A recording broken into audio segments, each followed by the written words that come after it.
ജോസേന്റെ പേരക്കുട്ടിയുടെ പിറന്നാളിന് ഞാനില്ലാതെ എന്താഘോഷം? വിളിക്കാത്ത പാട്ടിൽ നിനക്കെന്താണ് കാര്യം? മാന്യന്മാർ ഒത്തുപിടിക്കുന്നിടത്ത് ഒരു സീൻ ഉണ്ടാക്കാനാണ് ഭാവെങ്കിൽ വന്ന കോരത്തിലായിരിക്കില്ല തിരിച്ചു പോകുന്നത്. കോളേജ് പിള്ളേരുടെ കൂടെ സ്റ്റാർ ഹോട്ടലിൽ പോയി അന്തിക്ക് 2 ലാർജ് അടിച്ച് മഴ നൃത്തം ആഘോഷിക്കുന്ന നിന്റെ ഈ ഭാര്യയുടെ സ്റ്റാറ്റസിൽ അഭിമാനം കൊള്ളുന്ന നീയാണോ മാന്യൻ?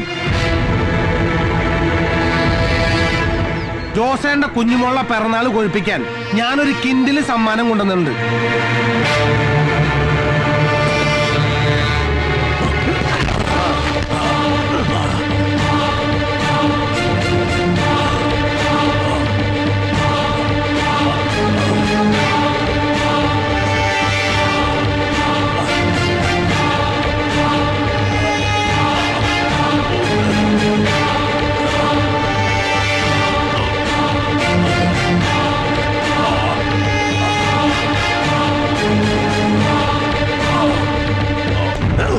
കൊടുക്കണ ജോസേനൊരു സമ്മാനം.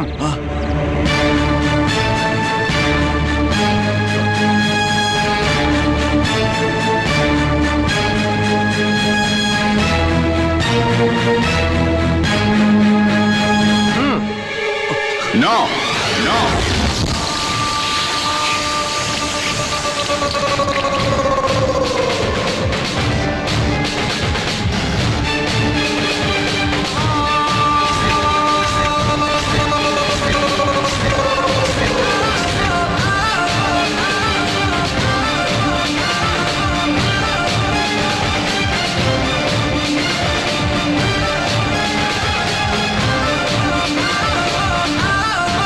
അപ്പന്റെ നേരെ കൈ ഉയർത്താൻ മാത്രം നീ വളർന്നിട്ടില്ലടാ.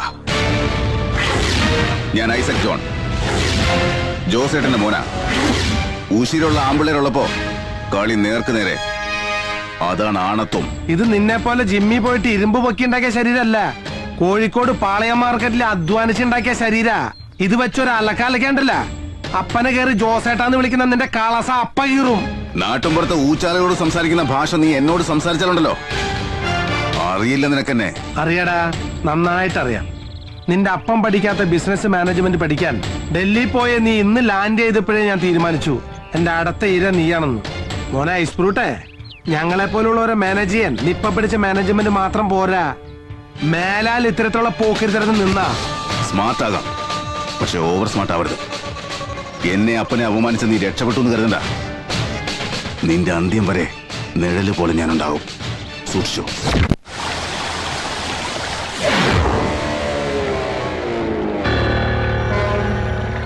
നമുക്കവനെ തട്ടണം ജോസേട്ടാ. രാഷ്ട്രീയപരമായി എന്ത് സഹായം വേണമെങ്കിലും ഞാൻ ചെയ്തു തരും. നമുക്ക് ഷക്കീലിനെ വിളിച്ചാലോ? ആരെ? മുംബൈയിൽ നിന്ന് ചോട്ടാ ഷക്കീലിനെ. അയ്യാ, ഒരു ഷക്കീല നടു റോട്ടിൽ തന്റെ വണ്ടി വിളിച്ചുകൊണ്ട് പോയപ്പോ ഈ രാഷ്ട്രീയ സ്വാധീനവും ഷക്കീലും ഒക്കെ എവിടെയായിരുന്നു?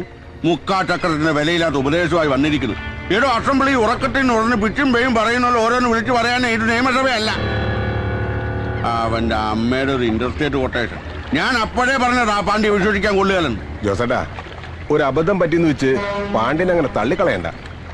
ചതിയിലൂടെ ആണെങ്കിലും അവൻ ശരവണന്റെ പണി തീർത്തിട്ടേ മടങ്ങും. വക്കീലെ, താനിനി ആ തമിഴന്റെ വീരഗാഥകൾ പാടണ്ട. സകല ചട്ടമ്പിത്തരങ്ങളുടെ ആൾരൂപമായ ക്രിമിനൽ ലോയറും നഗരം നിയന്ത്രിക്കുന്ന അസിസ്റ്റന്റ് കമ്മീഷണറും കാൽ കാശിന് വിലയില്ലാത്ത കുറെ കവല ചട്ടങ്ങളും കൂടി എന്റെ അപ്പന് ബുദ്ധി ഉപദേശിച്ചത് എന്തുണ്ടായി? നിങ്ങളൊക്കെ കൂടി ഗോകുലം വീടിന് ഡീൽ തുടങ്ങിയിട്ട് കാലം കുറെ ആയല്ലോ. ഒരു കിഴവനെയും കിഴവിയെയും ഫ്ലഷ് മാർക്കറ്റിൽ ആയിരങ്ങൾ വില വരുന്ന 2 അവിഹിത പെൺസന്താനങ്ങളെയും അവരെ പ്രൊട്ടക്ട് ചെയ്യുന്ന ഒരു ചെറ്റയും പിടിച്ച് തെരുവ് തള്ളാൻ ഒരു ചെറുവിരലെങ്കിൽ അനക്കാൻ പറ്റുമോ നിങ്ങൾക്ക്? എന്നിട്ടൊരു ഉളുപ്പില്ലാതെ ഒന്ന് പൊലമ്പുന്നു. നാണം കെട്ടവന്മാര്. ഐസക്ക് വിചാരിക്കുന്ന പോലെ കാര്യം അത്ര എളുപ്പമല്ല. ശരവണ്ണ എനിക്ക് നേരത്തെ അറിയാം. പണിത് അവനിട്ട് തിരിച്ചു പണിതേ അവൻ ഉറങ്ങും. കൊച്ചി ഭരിക്കുന്ന അസിസ്റ്റന്റ് കമ്മീഷണർക്കും ഒരു 7ാം കൂലിയെ പേടി. നിങ്ങളൊരു കാര്യം മനസ്സിലാക്കണം. മിനിസ്റ്ററുടെ PA തൊട്ട് ലോക്കൽ സെക്രട്ടറിമാർക്ക് ഒരു ലക്ഷങ്ങൾ മറിച്ച തന്നെ പ്രമോഷനോടുകൂടി കൊച്ചിയിലേക്ക് കൊണ്ടുവന്നത് ഞങ്ങൾക്കൊപ്പം നിൽക്കാൻ. എന്റെ ഫ്രണ്ട്സിനിടയിൽ വെച്ചാ അവൻ അപ്പനെ അപമാനിച്ചത്. അതെന്നെ കൊല്ലുന്നതിന് തുല്യവാ. ഒരു വഴിയുണ്ട്. സ്വന്തം അച്ഛന്റെ പേരിലുള്ള സ്വത്ത് വിൽക്കാൻ ചെന്ന രവിശങ്കറെ ശരവണനെ കൊണ്ട് കൊല്ലിക്കാൻ ശ്രമിച്ചു എന്നതിന് ഗുണ്ട ആക്ട് പ്രകാരം ഒരു കേസ്. പിന്നെ കുറെ കാലത്തേക്ക് അവൻ പുറലോകം കാണില്ല. മല്ലികയകത്താക്കാം.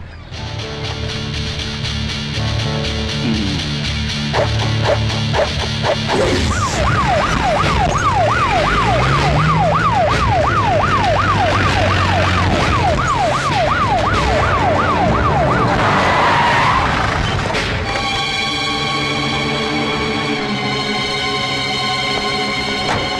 and set that side. Sir.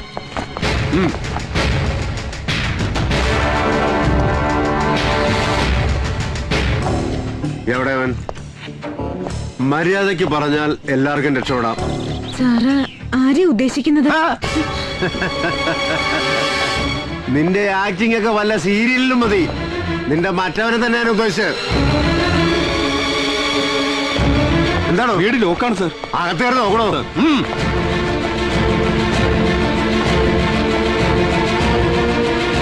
എവിടെയാടേ എവിടെയാടേ അവനെ ഒളിപ്പിച്ചിരിക്കുന്നതെന്ന് പറയണേ. സർ, കുറച്ചുകൂടി മാന്യമായിട്ട് സംസാരിക്കണം. മാന്യത അയ്യാടി. കണ്ട വാടക ഗുണ്ടകൾക്ക് കയറി നിറങ്ങാൻ സൗകര്യം കൊടുത്തിട്ട് ചാരിത്രം വിളമ്പുന്നോടി. സത്യം പറഞ്ഞ രവിശങ്കറിനെ കൊല്ലാൻ വേണ്ടിയല്ലേ ശരവണ്ണ ഇവിടെ താമസിപ്പിച്ചിരിക്കുന്നത്? ഞങ്ങൾക്ക് മനസ്സറിവില്ലാത്ത കാര്യമാണ്. തള്ളയാണ് കിള്ളയാണെന്നൊന്നും ഞാൻ നോക്കൂല. ഒരു കീറി വെച്ചെന്നുണ്ടല്ലോ. അയാൾ ഇവിടെ പണയത്തിന് താമസിക്കുന്നതാ. സാറിന് സംശയം ഉണ്ടെങ്കിൽ കരാറിന്റെ കടലാസ് കാണിച്ചു തരാം. കടലാസും മണ്ണാങ്കട്ടയൊന്നും എനിക്ക് കാണണ്ടതല്ലേ. അവൻ എവിടെയാണെന്നാ എനിക്ക് അറിയേണ്ടത്. ഞങ്ങൾക്കറിയില്ല സാർ. കളവ കുഴിയിലേക്ക് എടുക്കാൻ നേരത്ത് നുണ പറയുന്നു. ഉള്ള സത്യം പറഞ്ഞ് കഴിച്ചിലായില്ലേ ഒക്കത്തിനെ ഞാൻ പൊക്കിയെടുത്ത് അകത്താക്കും.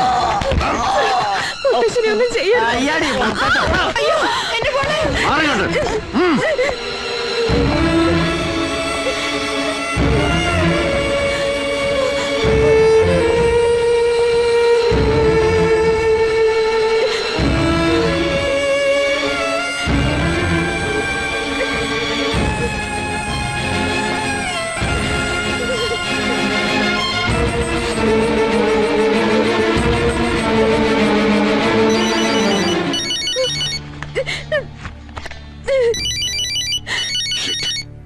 വിളിക്കാൻ കണ്ടൊരു സമയം.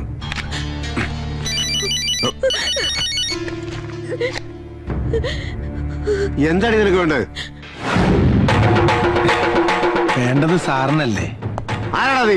ഞാനടാ നിന്റെ കാലൻ ശരവണൻ. വന്ന റാസ്കൽ. എന്റെ വീട്ടിൽ നിനക്കെന്നാടാ കാര്യം? എന്നെ തേടി വരുമെന്ന് അറിയാവുന്നോണ്ട് ഞാനൊരു ഏറ് മുമ്പേ എറിഞ്ഞു. അവരെ ഉപദ്രവിക്കാതെ അവിടെ നിന്ന് മര്യാദയ്ക്ക് ഇറങ്ങി പോണതാ നല്ലത്. പരാക്രമം വേണ്ട. തന്റെ ഭാര്യ ഇപ്പൊ സേഫാ. ഇനി അധികം നേരം അവിടെ നിന്നാ ചിലപ്പോ കാര്യങ്ങളുടെ പോക്ക് വേറെ വഴിക്കാവും. മര്യാദയ്ക്ക് അവിടെ നിന്ന് ഇറങ്ങി പോവാൻ പറ.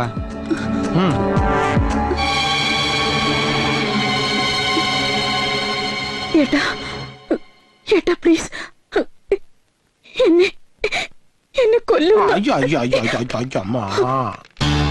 എന്തായി തീരുമാനം? ഞാൻ എന്ത് വേണമെങ്കിലും ചെയ്യാം. പ്ലീസ് അവളെ ഒന്നും ചെയ്യരുത്. തിരിച്ചെത്തുന്നത് വരെ ഞാനിവിടെ കാവലുണ്ടാവും. അഥവാ തന്റെ വൃത്തികെട്ട വില്ലങ്കളി കളിച്ചാൽ ഭാര്യയെ പിന്നെ കാണുന്നത് മോർച്ചറിയിലായിരിക്കും.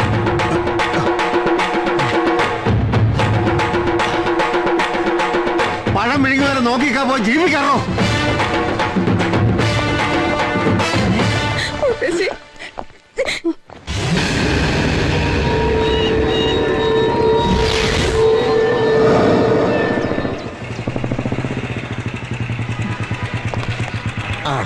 ഈ ഒരു കൂടിക്കാഴ്ച വേണോ റഹ്മാനെ? വേണം. കാര്യങ്ങൾ പരസ്പരം പറഞ്ഞ് പ്രശ്നങ്ങൾ തീരുന്നെങ്കിൽ തീരട്ടെ. കേസും വഴക്കൂലാതെ ഇവർക്ക് ഇവരുടെ വീട് തിരിച്ചു കിട്ടുന്നതിന് വേണ്ടി ഒരു ശ്രമം നടത്തിക്കൂടെ? ചെല്ലു.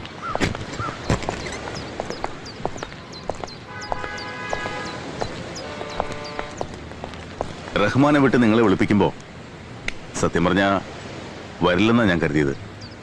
താങ്ക്സ്. രവിശങ്കറിന് ഒരു തെറ്റ് പറ്റിയതാ. ചില അറിവില്ലായ്മകൾ എനിക്കും പറ്റി. എല്ലാത്തിനും ഞാൻ മാപ്പ് ചോദിക്കുന്നു. കൊച്ചിയിൽ ഇത്രയും വിലമതിപ്പുള്ള സ്ഥലത്ത് കഷ്ടിച്ച് ജീവിക്കാനുള്ള സാമ്പത്തിക സ്ഥിതി വെച്ച് ദരിദ്രരെ പോലെ എന്തിനാണ് ഇങ്ങനെ കഴിഞ്ഞുകൂടുന്നത്? നഗരത്തിൽ നിന്ന് കുറച്ചു മാറി നല്ലൊരു വീട് കണ്ടെത്തിക്കൂടെ? ഗോകുലം വീട്ടിൽ നിന്ന് അവിടേക്ക് താമസം മാറുകയാണെങ്കിൽ ഇനിയുള്ള കാലം സുഖമായി ജീവിക്കാനുള്ള പണം ഞാൻ തരും. ഗോകുലം വീട് നിൽക്കുന്ന സ്ഥലത്ത് തുടങ്ങാൻ പോകുന്ന പുതിയ പ്രോജക്റ്റിന് വേണ്ടി ലക്ഷങ്ങൾ ഇറക്കി കഴിഞ്ഞു. ഇനി അത് സ്റ്റോപ്പ് ചെയ്യാന്ന് വെച്ചാൽ എനിക്കും എന്റെ അപ്പനും അത് നാണക്കേടാ. നോ, നിങ്ങൾ എത്ര കോടികൾ തരാന്ന് പറഞ്ഞാലും ആ വീട് വിൽക്കാൻ ഞങ്ങൾ തയ്യാറല്ല. നിന്റെ കല്യാണം, മായയുടെ എഞ്ചിനീയറിംഗ് അഡ്മിഷൻ, ഇതിനൊക്കെ പണം വേണ്ടേ? എന്നും മുത്തശ്ശനും മുത്തശ്ശിയും കൂട്ടുണ്ടാവില്ല. നിങ്ങൾക്കും വേണ്ട ഒരു ജീവിതം. നിയമപ്രകാരം രവിശങ്കർ അർഹതപ്പെട്ടത് ആ വീട്. മറ്റു വഴികളും എനിക്ക് അറിയാഞ്ഞിട്ടല്ല. എങ്കിലും ഒരു കോംപ്രമൈസ്, അതാ ഞാൻ ആഗ്രഹിക്കുന്നത്. വൈകുന്നേരത്തിനുള്ള ഒരു പോസിറ്റീവ് കോൾ ഞാൻ പ്രതീക്ഷിക്കുന്നു. ഇല്ലെങ്കിൽ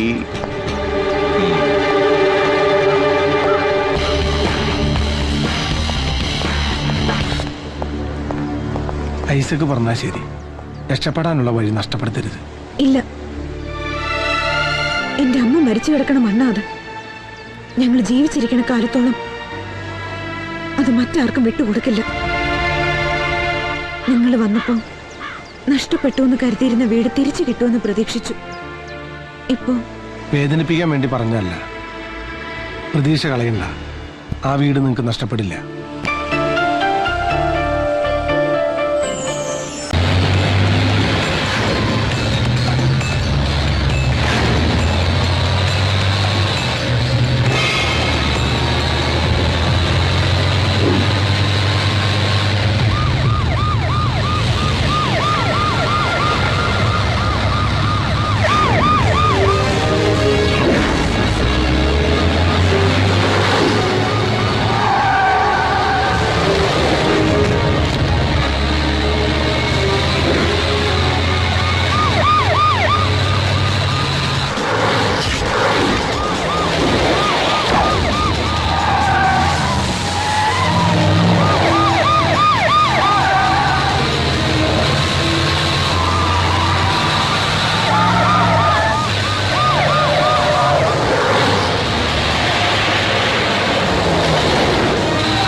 വരും. ഗുരുവായൂർക്കെന്ന് പറഞ്ഞിട്ട് എന്താ ഇവിടെ?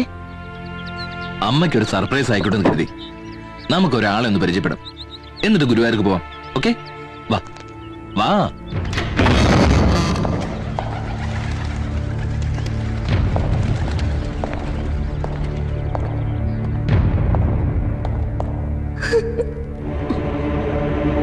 വരുമേ.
ഇതുവരെ അവർക്കൊന്നും പറ്റിയിട്ടില്ല.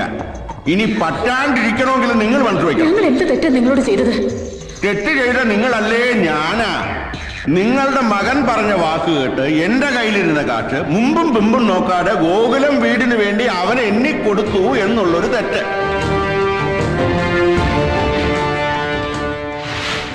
വക്കീലെ, ആ പേപ്പർ അങ്ങോട്ട് കൊടുക്ക.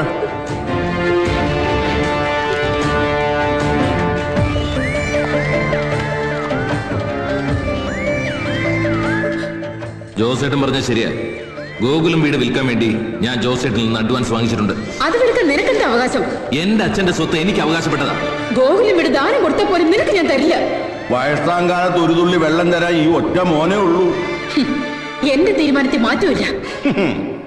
സ്വത്ത് എഴുതി കൊടുത്തില്ലെങ്കിൽ നിങ്ങളെ ഇവൻ കൊല്ലും. എഗ്രിമെന്റ് തെറ്റിച്ച ഇവനെ ഞാൻ കൊല്ലും.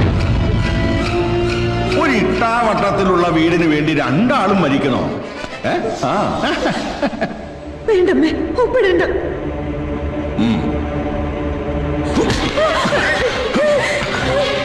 വെളച്ചിലെടുത്താലുണ്ടല്ലോ, ഇവന്മാർക്ക് പെമ്പിള്ളേരെന്ന് വെച്ചാൽ ഭയങ്കര വീക്ക്നെസ്സാ. പെണ്ണിന്റെ മേലെ ആള് തൊട്ടാ നഷ്ടം പെണ്ണിനാ. മര്യാദക്ക് ഒപ്പിടാൻ പറഞ്ഞു. പറയില്ലല്ലേ?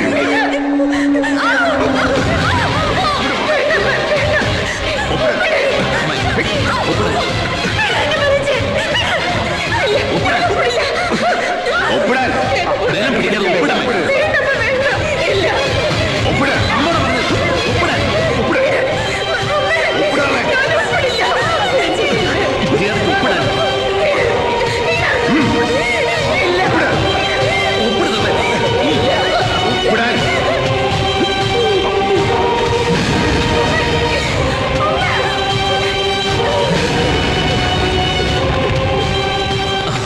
ഇനിയല്ലോ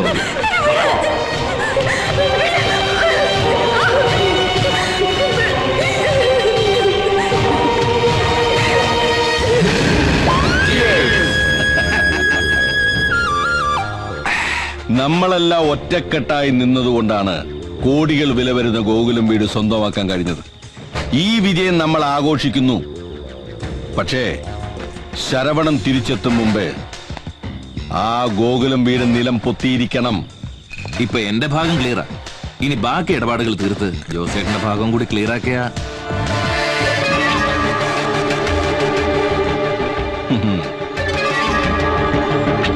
നിന്റെ ഇടപാട് നേരത്തെ തീർക്കണമെന്ന് ഞാൻ കരുതിയതാ. എല്ലാം ഒന്ന് ക്ലിയർ ആയി കിട്ടാനാ ഇത്രയും കാത്തത്.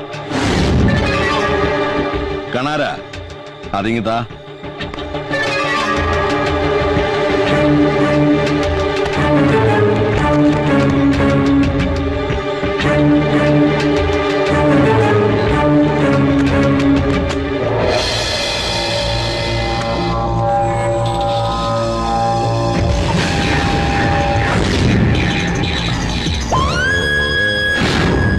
സ്ഥലത്തിന് പണം മുഴുവൻ വാങ്ങിയ ശേഷം അതിൽ തുടങ്ങാൻ പോകുന്ന ബിസിനസ്സിൽ നിനക്കൊരു പാർട്ണർഷിപ്പും വേണം അല്ലേ? ഇവന്റെ ബുദ്ധി അപാരം തന്നെ. സ്വന്തം ലാഭത്തിന് വേണ്ടി പെറ്റതള്ളയെ പോലും ഒറ്റുകൊടുത്ത നിനക്ക് ഞാനൊരു പാർട്ണർഷിപ്പ് തന്ന നാളെ ഒരു കാലത്ത് നീ എന്നെയും ചതിക്കയില്ലെന്ന് ആര് കണ്ടു? ഇത് ചതിയാണ്. ചതി തന്നെയാടാ, ചതി. അതുകൊണ്ട് നമ്മൾ രണ്ട് ചതിയന്മാരിൽ ഒരാൾ മാത്രം ജീവിച്ചിരുന്നാ മതി.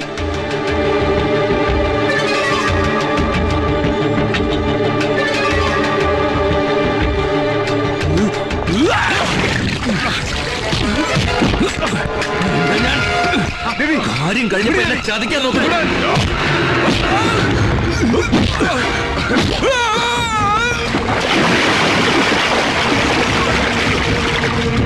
എന്റെ അപ്പന് നേരെ ചെക്ക് പറയാൻ മാത്രം നീ വളർന്നിട്ടില്ല.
ആ പെങ്കൊച്ചന്റെ തൊലിവെളുപ്പ് കണ്ടിട്ടാണ് നീ കളിച്ചതെന്ന് എനിക്കറിയാം. നിന്റെ ബലത്തിൽ അഹങ്കരിച്ച പെണ്ണും കുടുംബവും ഇന്ന് വഴിയാധാരമാവും.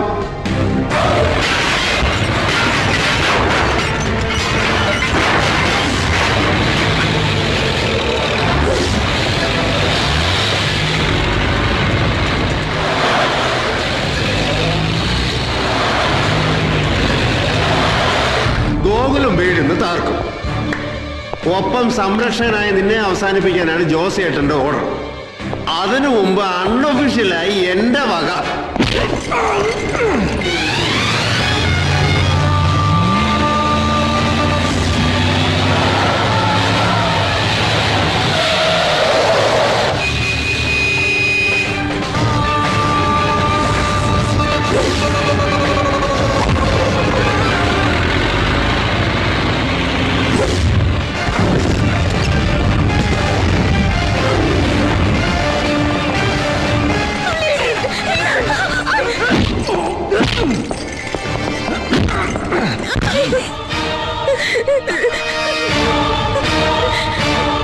മര്യാദയ്ക്ക് ഇറങ്ങിയില്ലെങ്കിൽ കൊന്നുകളയും ഞാൻ.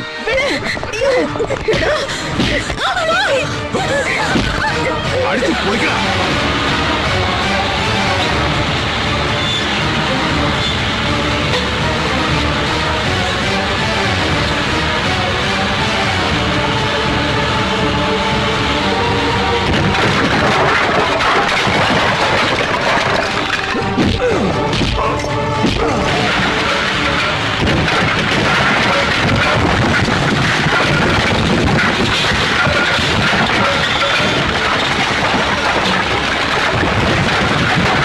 തന്തയ്ക്ക് പറഞ്ഞവനാണെങ്കിൽ ബലം കഴിച്ചിട്ട് തല്ലടാ. അഴിച്ചു വിടാവനെ.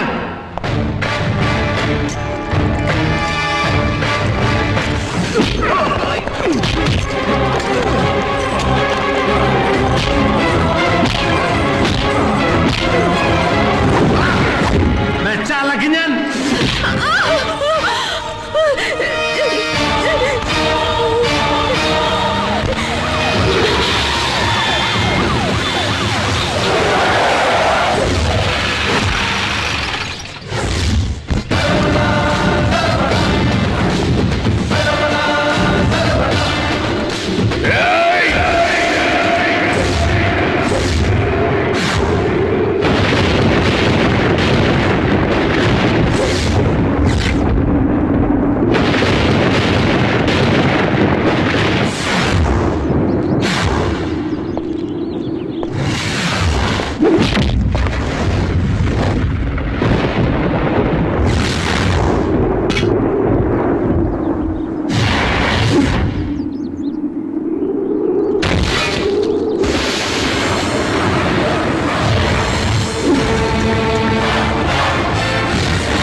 വിതച്ചത് നീയായിട്ട് തന്നെ അങ്ങ് കൊയ്തല്ലേ ജോസേട്ടാ.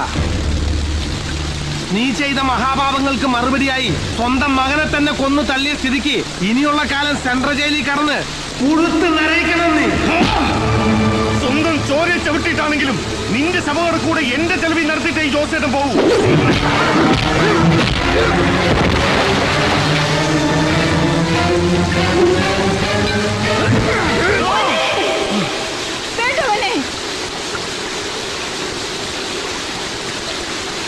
പന്ന കഴിവറ മോനെ, പരോള് പോലും കിട്ടാത്ത പരലോകത്തേക്കാണ് നിന്നെ പാർസൽ അയക്കേണ്ടത്. നീ വെട്ടി കിട്ടിയാലും പറക്കണ പാമ്പാണെങ്കിൽ ഞാൻ പുലിയടാ. പുലി.